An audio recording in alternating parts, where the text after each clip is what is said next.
Urakoze Yesu. Thank you Jesus. Urakoze Yesu. Thank you Jesus.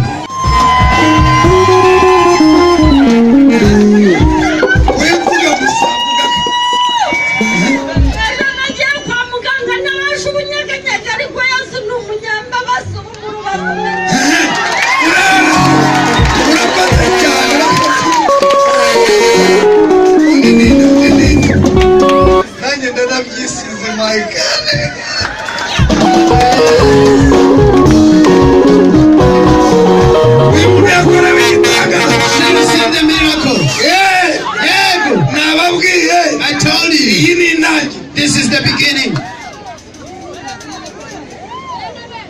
Ntabwo umuntu mukuru uhetse n'umwana wahuye n'umugabo bakabyara umwana ashobora kurizwa n'ibintu by'umukino igitangaza dore ngiki ni mu kirere. She cannot just cry for nothing. This is the miracle. Nikoreye niki mama wewe muterene haleluya nyinshi gusa. Ngewe amaso yanjye yafashe mfite imyaka 10 kuva 2016.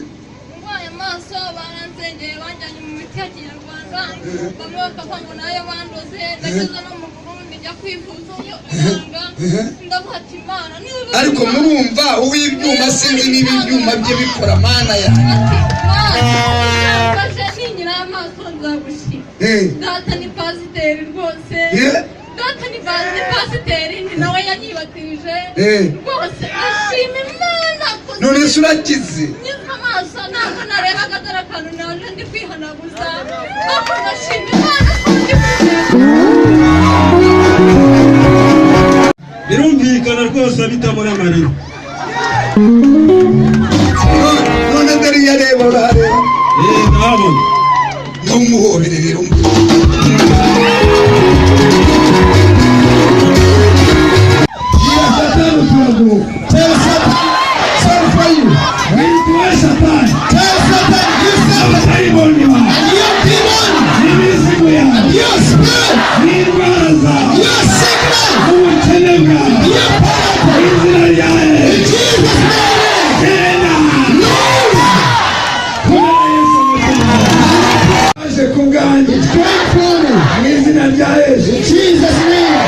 igitangaza cyane. I receive my miracle. Yesu mwami w'abana. Jesus King of Kings. Yesu mwami w'abana. Jesus King of Kings. Yatwara igitangaza. I receive my miracle. Izina rya Yesu. In Jesus mighty name. Mama daimoni. You demons.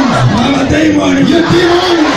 Barakaza abadaimoni. The power of demons. Barakaza amadini. The power of religion. Barakaza abarozi. The power of ritual. Barakaza abacuraguzi. The power of ritual. Barakaza imandwa. The power of barakaza abafarisayo. The power of Pharisee. We lose your capacity. In Jesus' mighty name. But I declare tonight. In Jesus' mighty name. Receive your miracle. And I declare to the Holy God. And glory. With honor and glory. Hallelujah. Hallelujah.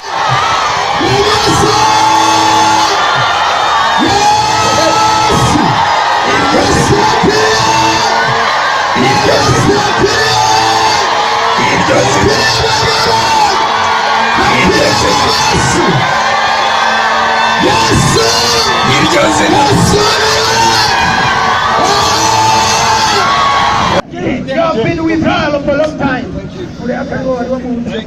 Please don't respect them. Don't stop me from my anointing. Don't stop me from my anointing. Whoever is sent here, whoever is sent here in this world, I tell you not right now. I call for you. I call for you. To speak our spirit. All the spirits are open. All the spirits are open.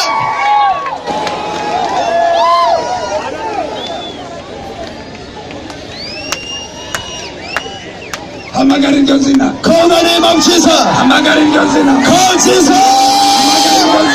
Yes, baby. Yes, sir.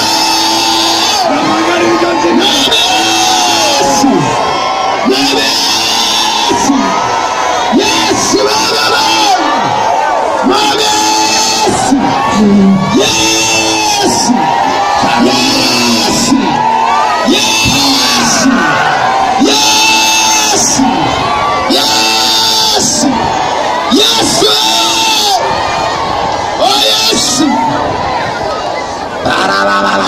Yes, Baba. Where are you carrying her? Hey. Leave her there. Leave her there. Leave her there. It's not easy for this child to meet such power. Others meet all evil spirits. Others meet drugs. Others go with people who lie. But this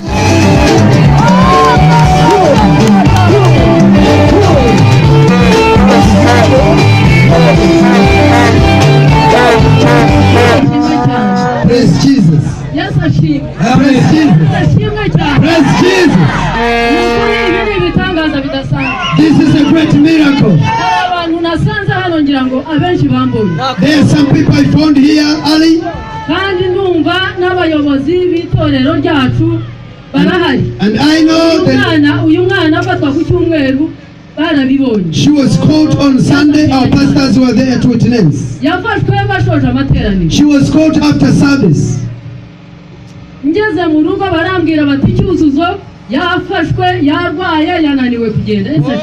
I reached home, they told me your daughter is sick. There's nothing I could do. I left all home. I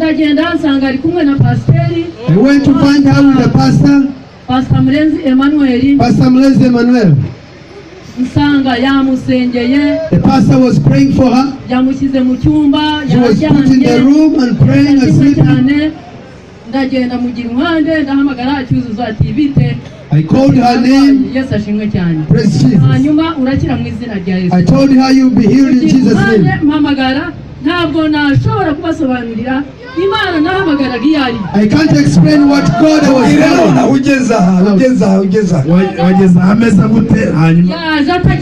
She came here, she couldn't walk. She was bound. This is how I was carrying her. This man was seeing her.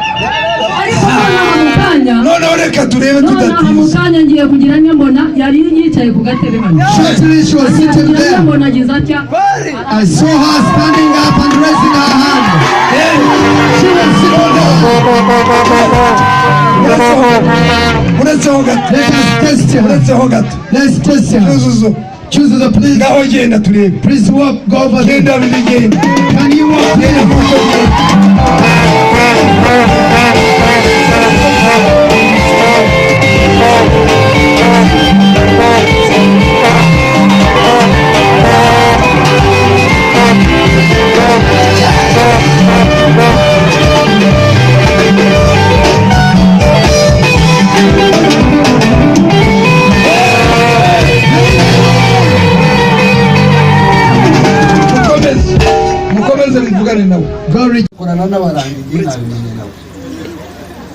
kandi ngo yari umwana wa pasiteri.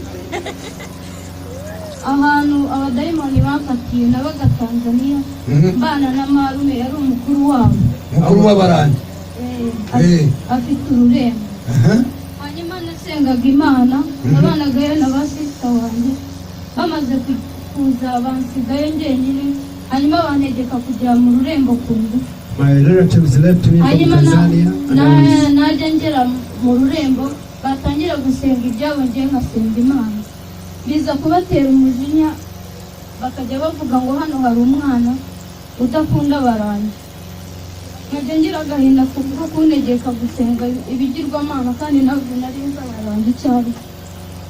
Hanyuma bigeze inyuma baza kunyohereza nzi n'aha kwiga. Naje 2011. Ngeze inaha banerereza kurwara ndarwara umwaka wose nawe umaze ntiga ndwaye. Utege amatwi mwumve. Please listen carefully. Buri munsi najya ku ishuri bikamfatira mu nzira nkagaruka mu rugo namaze umwaka wose ndwaye. Hanyuma nza gusaba Imana ndayibwira Imana wambabariye ukangiza buri munsi nkasenga. Nkajya mu rukerane abapasita bakansengera. Hanyuma n'ubu naje kujya mu masengero. Nari maze igihe narwara pe nigaga ubu ngeze mu wa 5. Ariko ndashima Imana kubera yuko imbohoye. Ubonye imbaraga.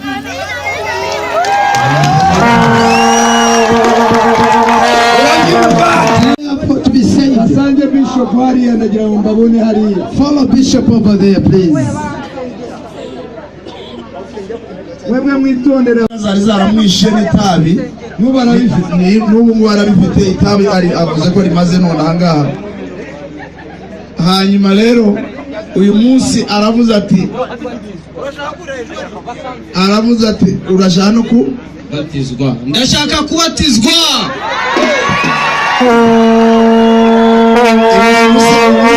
Ibi bintu nayo tubireka. Mana ya Abrahamu, urabizi uko naje. You know how I came to you. Urabizi uko naje. You know how I came to you. Naje nk'uyu nguyu. I came like this man. Ngo yazaba pastor. He will be a pastor. Izina rya Yesu. In Jesus' mighty name. Yes, Lord.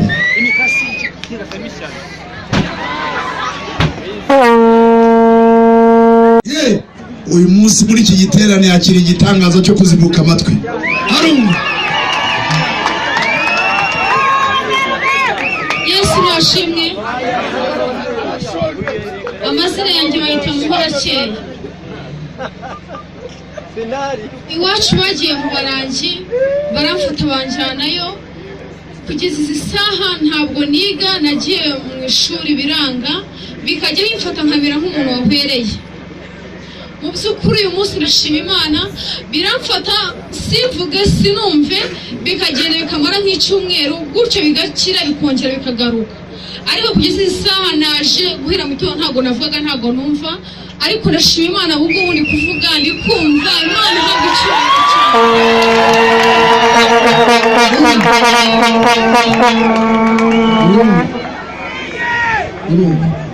Urumva. Yego ndumva.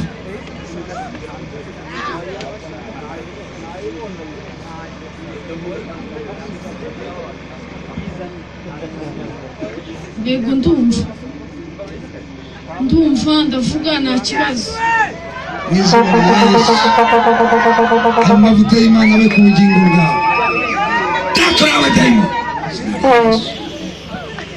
Apostle uyu yaramaze igihe afatwa n'abazimu bo kumuhwereza ahwera, kandi ngo ni imizimu ya karande mu muryango w'iwabo abo baratatswe n'iyo mizimu. Ariko uyu munsi yabonye igitangaza, abona abohorewe ahangaha. Yahoze yigaragura hasanga aravuga ati ndumva nabohotse nakize. Muhene we tubwire vuba vuba. Ibyamfasha byabanje gufata nyogokuru apfa amezi 3 atavuga, babonye apfuye noneho barabitwaza bikazajya bidufata nijoro bikaza bikatwubikira.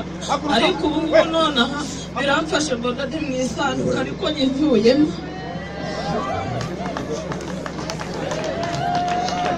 Komera Imana amashyi n'impundu.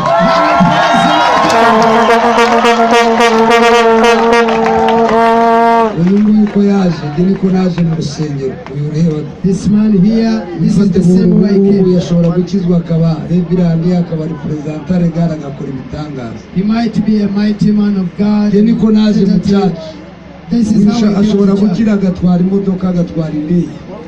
He can be healed and drive cars and take jets. Ubutumwa bwiza ntabwo ari ubw'abakire. The gospel is not for the rich Yesu people. ahindura abakene kuba abakire, abo Satani yafunze. Jesus turns the poor to be rich, those who are bound by Satan. N'aba bose baherezwaga n'abadayimoni. All these who are being used by evil spirits. Mwebwe nimurebe imbaraga ariko. Do you see power here? Bapasiteri muze murebe imbaraga ariko.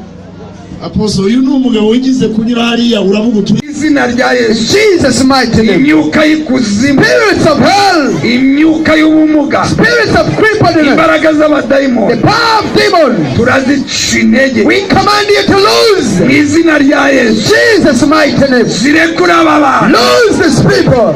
Zirekura aba bantu. Lose these people. Komera Imana amashyi cyane. A hand of praise.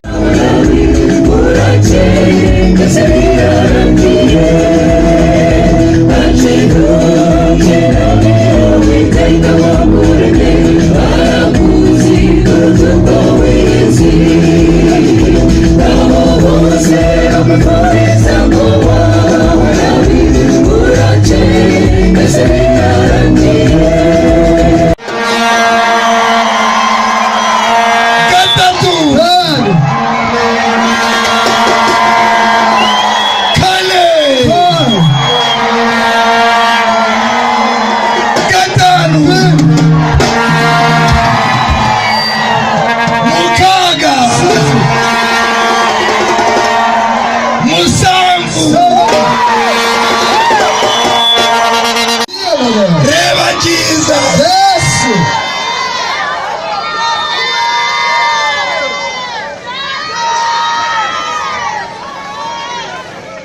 abantu bafashwe dore ngabo barateruye ntureba se wagira ngo ndakubeshya se wagira ngo ndakubeshya se njye ntabwo ngenderaho ibyo ngibyo biveho ntabwo ndi muri hadisi za kisilamu ndavuga Yesu umwana w'Imana isumba byose ndavuga Yesu umwana w'isumba byose imbaraga zatangiye dore hari uriya yahawe uriya nawe arahabwa bariya barimo barakira ndakubwira ngo wowe komeza gukoma amashyi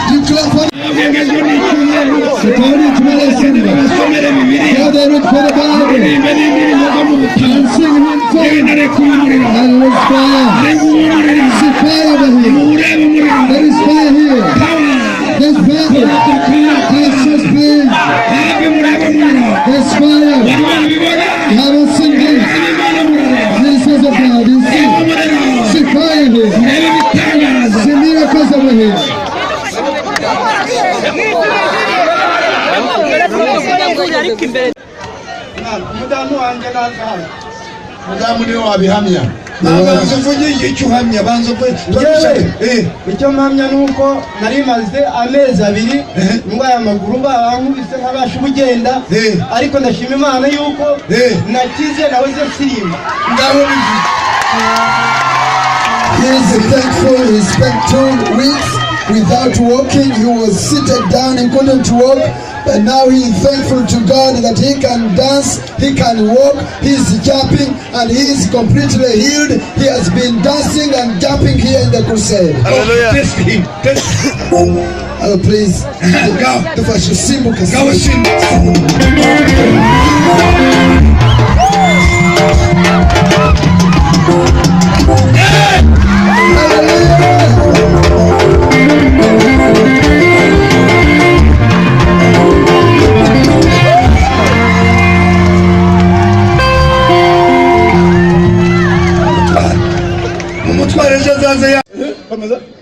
amaze kumufata amushyira mu nzu y'imbohe amuha abasirikare 16 kumurinda 4 kuko aramenyereye ko afata abantu akabaha abayuda bakabica noneho bakanezerwa bati n'uyu nawe turamurangije afata Petero ariko nagira mbanze mubwire hari intare ya Yuda kwicayemo niba itakwicayemo niba nta niyo ufite uyishakiye umugoroba afata uwicayemo n'ikintu afata uwicayemo n'umuntu niwe ukomeye ngo aramufata amushyira azana abasirikare 16 ngo ni muri uwo muntu ejo nawe nzamuha abayuda bamukoreho ariko nagira mbanze mubwire hari ubwo bategura kugukoraho uwita Imana akagushyira mu mababa ye iyo wamenye izina rikomeye rya Yesu hari ubwo bategura kugira icyo bagukoraho Imana ikakubanurira ahasigaye gatangiye kuvuga ngo uyu ntakorwaho uyu ntakorwaho Yesu cyubahiro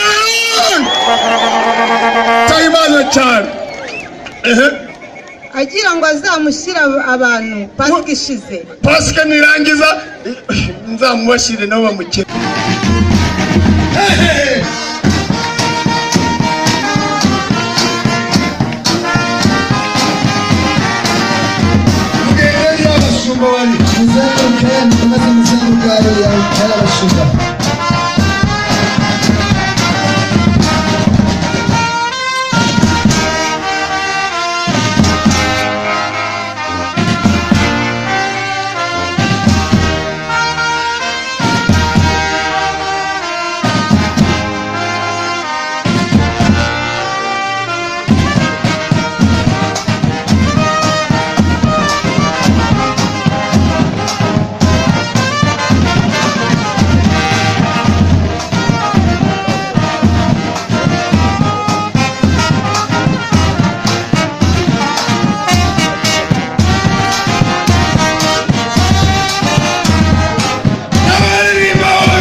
God.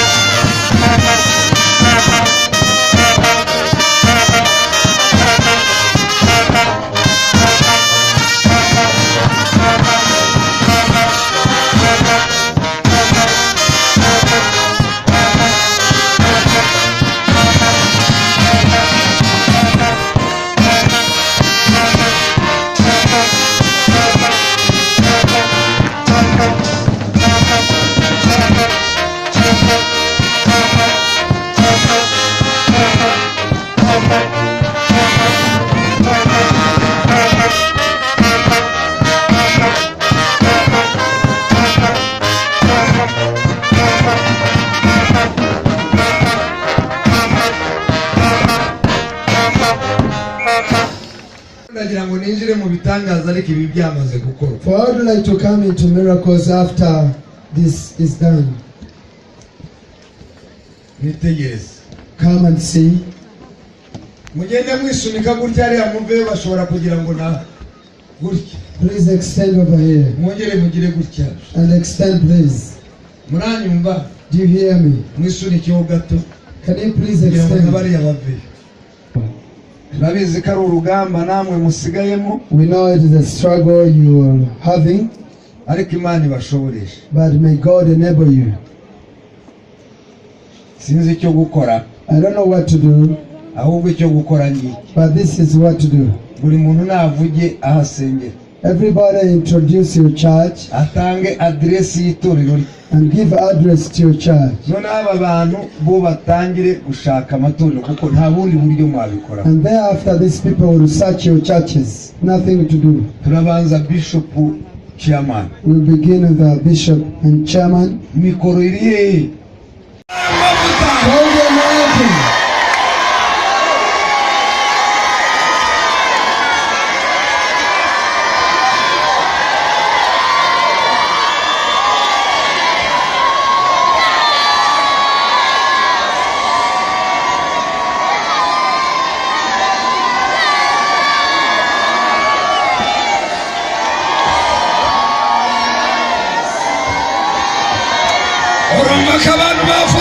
Simply back altar. They are given. They are given over there. The other one is given. This one is given. This young man is given. How many will elect him? How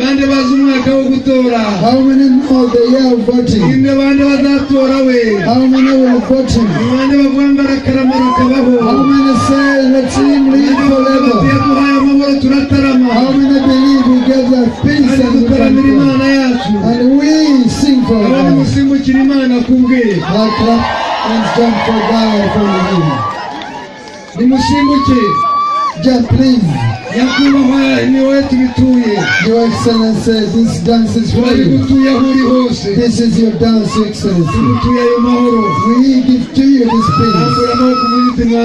You lift up your hand and say, Lord Jesus, we give to you our President. Bless him and his family and the army and police and all leaders and all sectors and all villages and cells and villages and cells and districts and the province including Nyagatare district. Our mayor and all leaders, we dedicate them to you. Bless them. And executive secretary of this sector, we dedicate him to you. Bless him.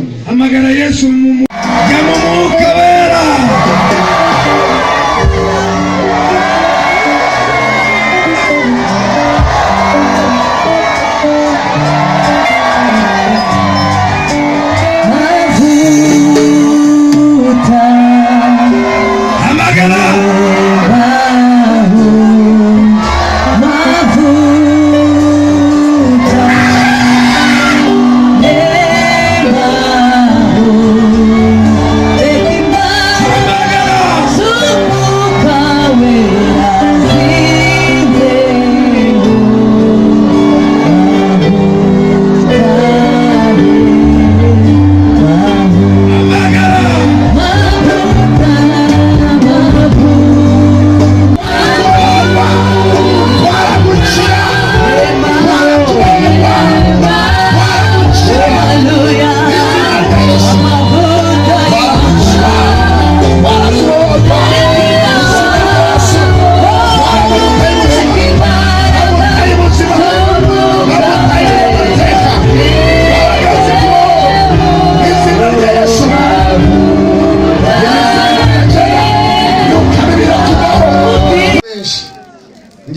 na benshi ntabwo barabona nkora nibi, ariko Uwiteka Imana ko mumenye kwaje imbere aha nkamumenya nkamuhishurirwa. Imana irakurebaho iki wowe? Kuko nabonye abantu mubyigana, abantu mukandagirana, nawe tutari busiga amavuta, twahawe uruhushya, twataramye, dushobora no gukeshereza. Hano ntabwo twaje kuryama, twaje kubohoza abantu ngo muve mu mbaraga zashinze mukobwa wanjye, umuhindure nk'umukobwa wawe cyangwa murumuna wawe Jessica, ushobora kuba utaragera kubyara umwana ungana gutya. Yesu ashimwe. Ariko ubarebe n'ababyeyi be baba basengera n'ahandi, uzarinda uyu mwana mu rusengero rwawe.